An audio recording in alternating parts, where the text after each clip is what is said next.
નમસ્કાર, nation plus ન્યૂઝમાં આપનું સ્વાગત છે. ભારતની વાત કરીએ, ભારતની સંસ્કૃતિની વાત કરીએ, સનાતન ધર્મની વાત કરીએ તો સનાતન ધર્મથી જ આપણા જે આરોગ્યથી લઈને આપણા ખોરાક સુધીની જે વ્યવસ્થા છે તે સનાતન ધર્મથી આપણાને પ્રાપ્ત થઈ છે. અનેકો એવા કલ્ચર છે કે જેનામાં અંદર અનેક વાનગીઓનું પણ કલ્ચર છે, પણ સનાતન ધર્મની આપણે જ્યારે વાત કરતા હોઈએ તો સનાતન ધર્મમાં એક વસ્તુ સ્પષ્ટ છે કે જો સાત્વિક આહાર લેશો તો સાત્વિક બુદ્ધિ થશે અને તે જ પ્રમાણે તમારું કામ પણ થશે, જે આરોગ્ય માટે ફળદાયી નીવડશે. એવી જ કઈ વાત ને એવા જ કઈ વ્યક્તિ અત્યારે આપણી સાથે ઉપસ્થિત છે જે વિદેશમાં જેમને સનાતન ધર્મનો ડંકો વગાડી રહ્યા છે. એકલા હાથે 40 વર્ષ કરતાં પણ વધારે સમય તેમને એકલા હાથે આ એક કાર્યક્રમ છે તે તેમને આરંભ્યો હતો અને આજે તે વૃક્ષ હતું જે હવે તે વટવૃક્ષ થઈ ગયું છે. આપણે તેમની સાથે જ વાત કરીશું. નીતિનભાઈ આપણી સાથે છે અને વેજીટેરિયન કેમ થવું જોઈએ તેના ઉપરનું અત્યારે તેમની સાથે આપણે વાત કરીશું. 40 વર્ષ કરતાં વધારે તેમને જે બ્રિટિશ એમ્પાયરનો જે મેમ્બર ઓફ બ્રિટિશ એમ્પાયરનો ખિતાબ તેમને મળેલો છે, તેમને એનાયત કરવામાં આવ્યો છે. હવે તેમની સાથે જ વાત કરીશું કેમ આ જરૂરી છે, કેમ હવે દુનિયાને સનાતન ધર્મ જે સાત્વિક આહારની આપણે ખાસ કરીને વાત કરતા હોઈએ, વેજીટેરિયનની વાત કરતા હોઈએ કે વેગનની વાત કરતા હોઈએ, કેમ જરૂરી છે આજના ક્ષણમાં આપણે તેમની સાથે વાત કરીશું. સર, ખૂબ ખૂબ આપનો આભાર કે આપણે આવ્યા છો. શું કહેશો સર, જે પ્રમાણે તમે જણાવ્યું છે કે વેજીટેરિયન કેમ થવું જોઈએ? હા, ખૂબ ખૂબ તમારો આભાર. આજે અહીંયા વડોદરામાં આવીને પણ ખૂબ આનંદ આવ્યો. તો આપણે મૂળ વાત જે કરતા હતા કે શાકાહાર અને શાકાહારની મહત્ત્વતા શું છે, તો જેવી રીતે આપણી સંસ્કૃતિમાં આહારનું ખૂબ જ મહત્ત્વ છે. તો પશ્ચિમી દેશોમાં તો આપ જાણો છો કે આ પ્રશ્ન, આ વિષય ઉપર એટલું બધું ધ્યાન નહોતું દેવાનું. એટલે અમે લગભગ 40 વર્ષ પહેલાં અમે એક ઝુંબેશ શરૂ કરી કે શાકાહારનો પ્રચાર થાય અને માણસોને સમજ પડે કે શાકાહારથી કેટલા ફાયદા છે.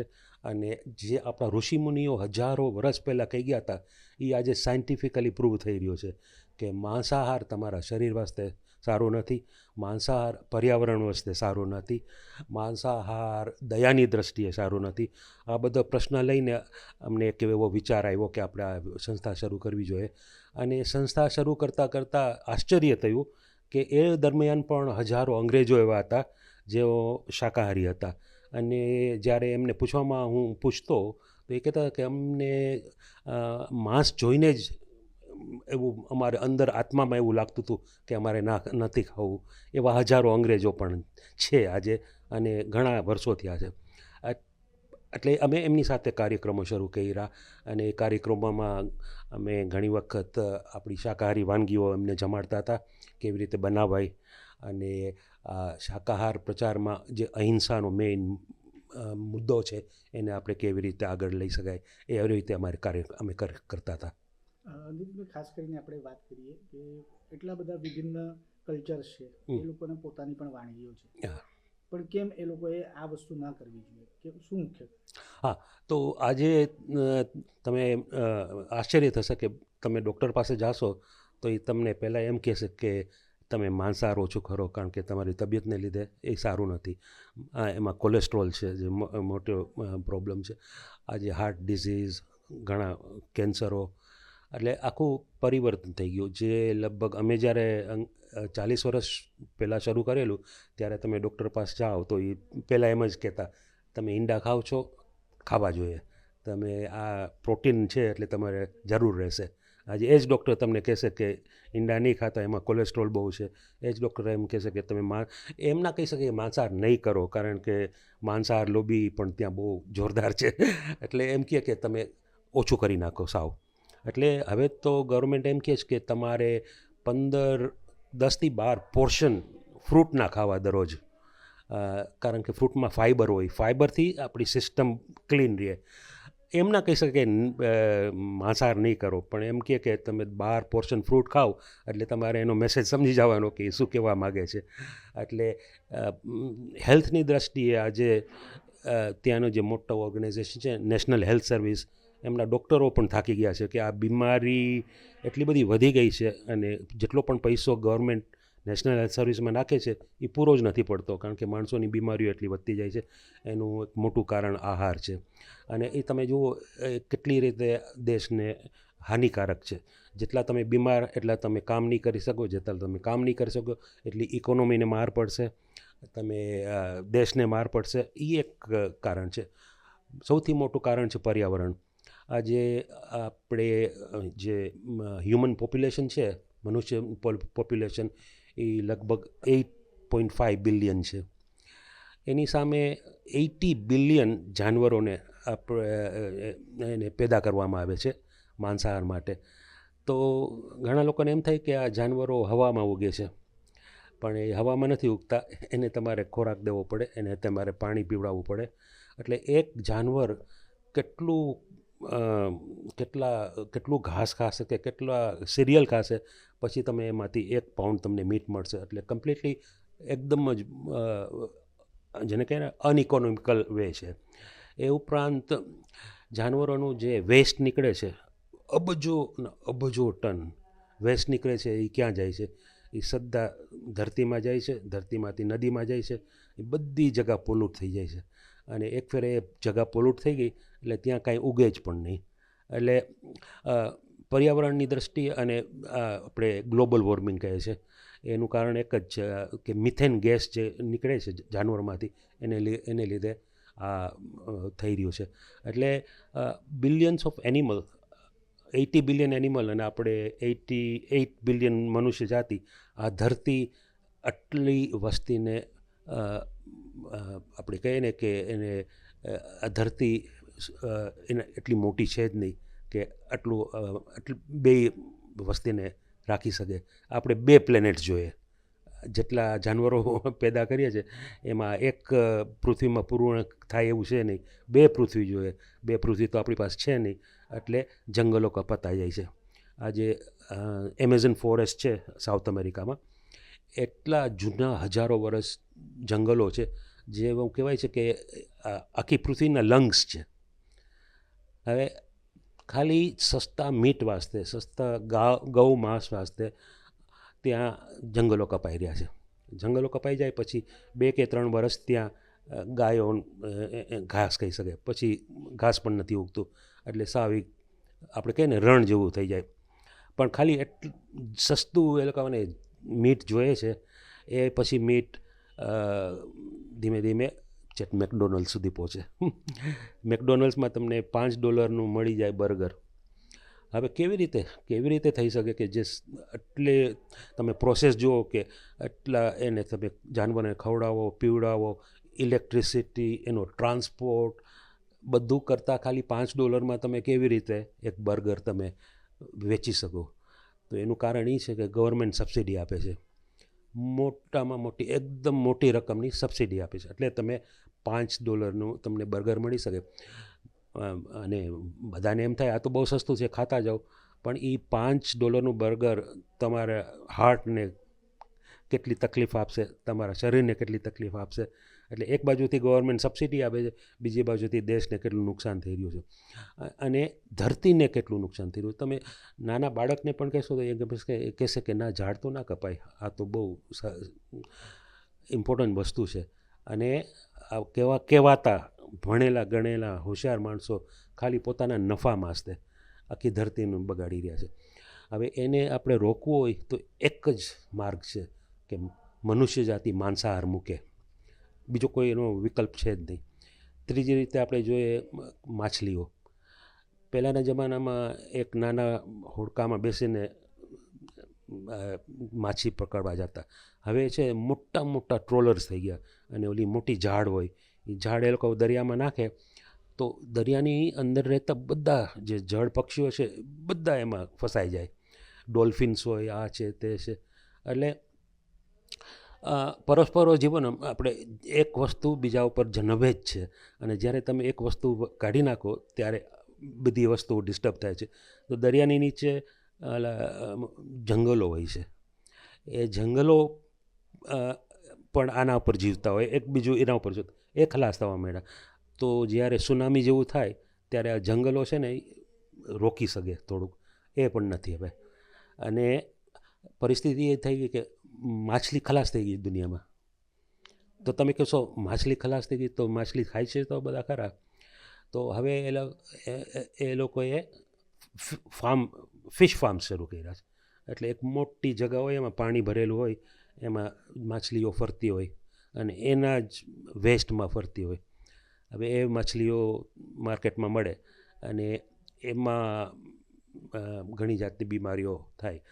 પેસ્ટિસાઇડ્સ નાખ્યા હોય અને મર્ક્યુરી પણ બધી આપણી નદીઓ છે એ બધી એટલી બધી પોલ્યુટેડ છે કે એમાં મર્ક્યુરી બહુ હોય, જે માણસ વાસ્તે તો બહુ જ ખરાબ. એટલે અબજો કરોડો માછીમાં દર વર્ષે એવી રીતે એનો શિકાર થાય છે. એટલે એ પણ વાત તદ્દન ખોટી છે કે માછલી પણ ખાવી જ ન જોઈએ. અને કોઈ પણ એમ કહે કે એના ગુણ છે હેલ્થ દ્રષ્ટિએ, તો એવા જ ગુણ તમને શાકાહારી ખાવામાં મળી જશે. છેલ્લે વાત રહી ઈંડાની, તો ઈંડામાં પછી એવી રીતે જ છે કે ઈંડામાં જે ફિમેલ હોય એનું જ કામ છે. અને ફિમેલને એ લોકો પાંજરામાં પૂરી રાખે, લાઇટનું બધું મેનેજમેન્ટ ડિફરન્ટ કરે, એટલે જેટલા વધારે ઈંડા આપી શકે એટલું એ લોકો કોશિશ કરે. એમાં એનું આખું આયન ખલાસ થઈ ગયું હોય, એકદમ તડપતું હોય. અને એમાં જો મેલ જન્મે તો એ ઇન્ડસ્ટ્રીને કોઈ કામનું જ નથી, ત્યાં ને ત્યાં મારી નાખે, હજારો લાખો. એટલે માછલી, ઈંડા અને માંસ, જે આપણા ઋષિમુનિઓ કહી ગયા હતા કે ખોટું છે, એ આજે 21મી સદીમાં સાયન્ટિફિક દ્રષ્ટિએ પ્રૂવ થઈ રહ્યું છે કે આખી ધરતી આજે બરબાદી તરફ જઈ રહી છે. એક એવો કાળ આવશે કે આપણા ગ્રેટ ગ્રાન્ડ ચિલ્ડ્રન કે આ કઈ ટાઈપની પૃથ્વી તમે મૂકી ગયા, જેમાં દરરોજ વાવાઝોડા, દુષ્કાળ, કોઈ વાર એકદમ પૂર, વરસાદ, એવી પરિસ્થિતિ. કારણ કે આપણે પર્યાવરણ ખાલી આ માંસાહાર વાસ્તે સાવ ખલાસ કરી દીધું છે. હજી પણ સમય છે, જો મનુષ્ય જાતિ સમજી જાય અને ભારતની જે સંસ્કૃતિના જે ઋષિ મુનિઓ કહી ગયા છે એને માને, તો આજે પણ એ પરિસ્થિતિ બદલી શકાય એમ છે. ખાસ કરીને નીતિનભાઈ, અમારા દર્શક મિત્રોને એ જાણવાનું ખૂબ ઉત્સુકતા હશે કે તમે લંડનમાં થઈને તમે આ પ્રવૃત્તિ લંડનથી જ, એટલે યુકેથી જ એક માણસ દેશમાં આવ્યો જેને સનાતન ધર્મની આખી જેટલી પણ વ્યાખ્યા હતી તે બદલી નાખવાનો પ્રયત્ન કર્યો. આપણે વાત કરી રહ્યા છીએ લોર્ડ બેબિંગ્ટન મેકોલેની વાત કરી. એમના દેશમાં જઈને તમે એમના જ લોકોને તમે શીખવાડ્યું કે સાત્વિક આહાર લેવાનું કેવી રીતે શક્ય બન્યું? ખૂબીની વાત એ છે કે અંગ્રેજી જે માનસિકતા છે ને એ એવી છે કે તમે કાંઈ એમને લોજિકલી તમે એમને સમજાવશો ને તો એ ખુલ્લા દિલે સાંભળશે. અને એકચુઅલી એના મગજમાં બેસી ગયું ને ફિટ, તો એ પાડશે. અને એ પાડશે એટલે એવી રીતે પાડશે કે આપણે એ નહીં પાડતા હોય એટલું. એટલે અમે એ રીતે એ પ્રયાસ શરૂ કર્યો. અને અમારી સાથે ઘણી બીજી અંગ્રેજી સંસ્થાઓ પણ છે. એ આઈડિયાથી શરૂ કર્યો. અને આજે હજારો નહીં તો લાખો અંગ્રેજો આ ફિલ્ડમાં આવી ગયા છે અને બધા પોતપોતાની રીતે પ્રચાર પણ કરી રહ્યા છે.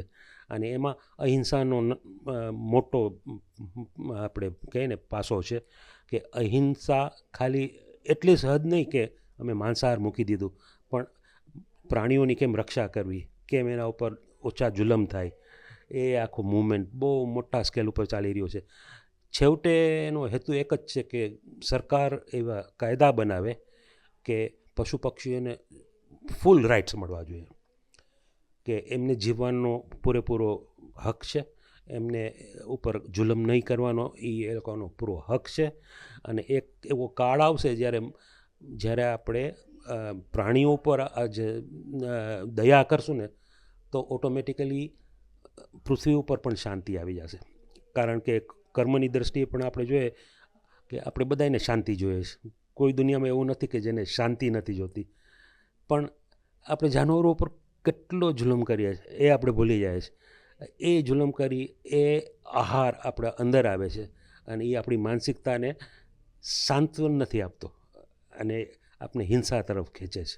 ખાસ કરીને વાત કરીએ જ્યાં આપણે તો હોમોસ્પિશિયન તરીકે આપણે આગળ વધ્યા છે પહેલાંથી, રાઈટ ફ્રોમ ધ પ્રિમિટિવ એજની આપણે વાત કરતા, તો ત્યારે પણ રો મીટ ને એ બધું ખવાતું હતું, ત્યારે પણ લોકો એ કરતા હતા. કેમ અત્યારે એની જરૂરિયાત પડી કે ના, એ જરૂરી નથી, હવે વેજીટેરિયન બનવું જ યોગ્ય છે?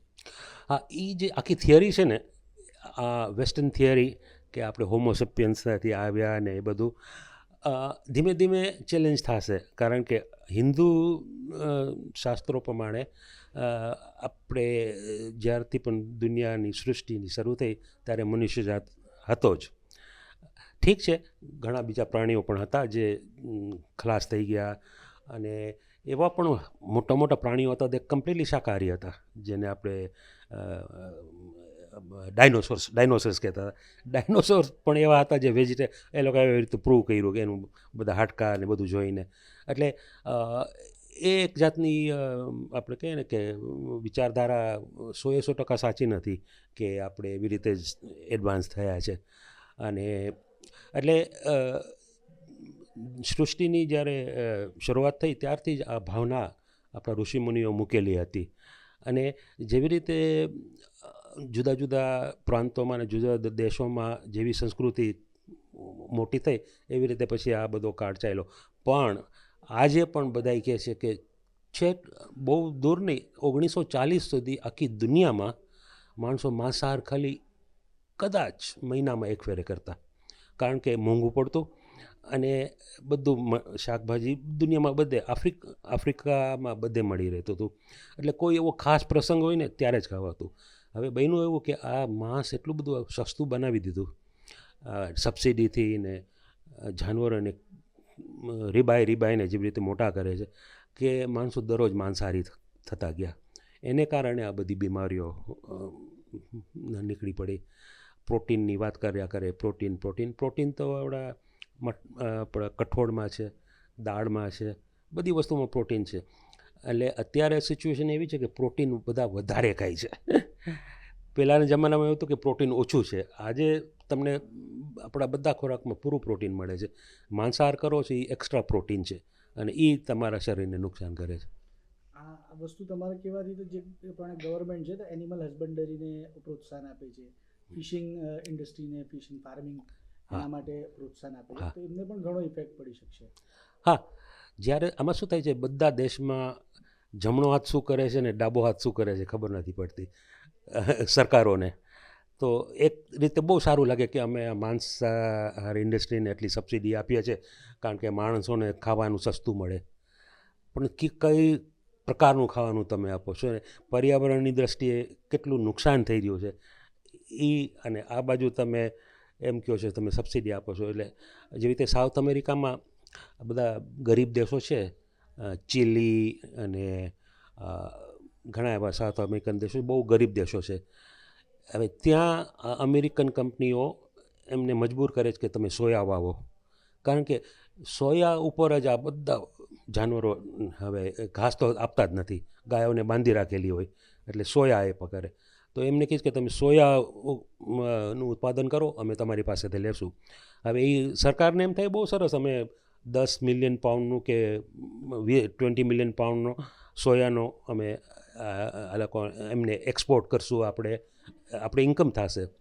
પણ એ નથી જોતા કે એની ધરતી ખલાસ થઈ રહી છે, કારણ કે સોયાના ઉત્પાદન વાસ્તે ધીમે ધીમે એટલું બધું ઇન્સેક્ટિસાઇડ્સ ને પેસ્ટિસાઇડ્સ યુઝ થઈ રહ્યું છે કે પછી એ આજુબાજુમાં ફરતા અર્થવોર્મ્સ હોય, નાના નાના જીવ, એને મારી નાખે. પછી આગળ જતાં પંખીઓને મારી નાખે, પછી જેનાથી પોલિનેશન થાય છે, પતંગિયા ને એવું બધું, એ ખલાસ થઈ જાય. એટલે ધીમે ધીમે આખી તમારી ધરતી, આખી પર્યાવરણની પરિસ્થિતિ બદલાતી જાય.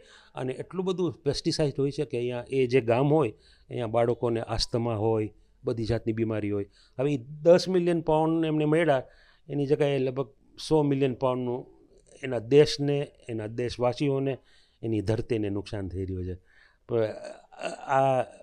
આમાં શું છે, એક નાનો વર્ગ એમાંથી ઘણું પ્રોફિટ બનાવે એટલે આ ચાલે છે. એક વસ્તુ અમને કહો કે તમે આ જ્યારે ઇનિશિએટ કરેલું હતું, લંડનમાં ઇનિશિએટ કર્યું, કેટલા તમારા સામે ઓબ્સ્ટેકલ, કેટલા સામે અવરોધ તમારા સામે હતા અને તમે સક્સેસફુલી આગળ ગયા અને તમારે આખરે MBEની તમારે પદવી જે છે તે તમને એનાયત કરવામાં આવી? કેવી રીતે આ શક્ય બન્યું? હા, એટલે સમાજ સેવા એ મારો પહેલેથી જ ખાસ ઇન્ટરેસ્ટ રહ્યો છે. અને એ સમાજ સેવા કરતાં કરતાં ઘણા એવી રીતે એમને ઘણા ત્યાંના પોલિટિશિયન્સ છે, મોટા મોટા પોલિટિશિયન્સ, એમને એમ થયું કે ના, આ વ્યક્તિને આપણે આ પુરસ્કાર દેવા જેવો છે. શું કહેશો હવે, શું અનુરોધ કરવા માગશો? જે હવે તમે લંડનમાં તો તમે પરિવર્તન લઈ આવ્યો છે, હવે તમે ઇન્ડિયામાં છો, શું અનુરોધ કરો? હું અનુરોધ એટલું જ કરીશ કે ભારત વર્ષ એ આ ધરતી ખૂબ જ પ્રાચીન પવિત્ર ધરતી છે અને આપણી સંસ્કૃતિ દુનિયામાંથી સૌથી સર્વશ્રેષ્ઠ સંસ્કૃતિ છે. આને જીવિત રાખો અને એ જીવિત રાખવામાં ઘરે ઘરે એક વસ્તુ જરૂર થવી જોઈએ, માંસાહાર બંધ થવો જોઈએ. કોઈ પણ રીતે માંસ, ઈંડા, માછલી, આ જો આપણો આહાર શુદ્ધ હશે તો આપણી સંસ્કૃતિ લાંબે સુધી જીવિત રહી શકશે. સર, તમારા એનામાં એવું પણ છે કે તમે વડાપ્રધાન નરેન્દ્ર મોદી કેવી રીતે મળ્યા, કેવી હતી એ મુલાકાત? હમણાં હું ગયાના ગયો હતો, સાઉથ અમેરિકા. ત્યાં વેજીટેરિયન સોસાયટી સ્થાપવા ગયો હતો. તો જોગાનું જુગે સમાચાર મળ્યા કે ત્યાં પ્રાઇમ મિનિસ્ટર સાહેબ પણ ત્યાં છે. એટલે અમે કોશિશ કરી કે મળવા એ મળી શકાય તો. અને એમનો એક કાર્યક્રમ હતો એક બાગમાં જ્યાં ગાંધીજીની મૂર્તિ છે, ત્યાં એ આવવાના હતા. તો પહેલાં તો બધાએ કીધું કે ઇમ્પોસિબલ છે, આ તો 3 મહિના પહેલાં બધાએ બુકિંગ થઈ ગયું છે, કોઈ ચાન્સ નથી. પણ લકીલી નસીબદાર કે એક વ્યક્તિએ મને કીધું કે ના, તમે આવી શકો છો. અને તે પછી ત્યાં આગળ એવું ગાંધીજીની મૂર્તિને નમન કરી અને આવી રહ્યા હતા ત્યારે એ મને મળ્યા. અને ત્યારે મેં તેમને મારી આ બુક પ્રેઝન્ટ કરી અને એમને કીધું કે આ બુક એવી છે કે આખી બધી સ્કૂલોમાં દેવા જેવી છે, જેમાં ભારતીય સંસ્કૃતિની જે ઇન્ફ્લુઅન્સ હતી 2-3 હજાર વર્ષ પહેલાં આખી દુનિયામાં, એનો મેં ઉલ્લેખ કર્યો છે. શું ઇન્ટરેક્શન હતું બેઉ વચ્ચે? એમ એ કોઈ કાંઈક બોલ્યા નહીં, પણ એ સ્માઇલ કરતા હતા. અને મેં એમને એમને એમ જ નરેન્દ્રભાઈ કરીને જ મેં વાત શરૂ કરી કે નરેન્દ્રભાઈ, આવી રીતે મેં બુક તૈયાર કરી છે, લંડનથી આવું છું. એમ જોતા હતા અને સ્માઇલ કરતા હતા. ઇન્ટરેક્શન તમારું ગુજરાતીમાં હતું કે? હા, પૂરું ગુજરાતીમાં હતું. હા હા. અને અમારા નીતિનભાઈ પણ આગાહી કરી લીધી કે તમને મળશે જ.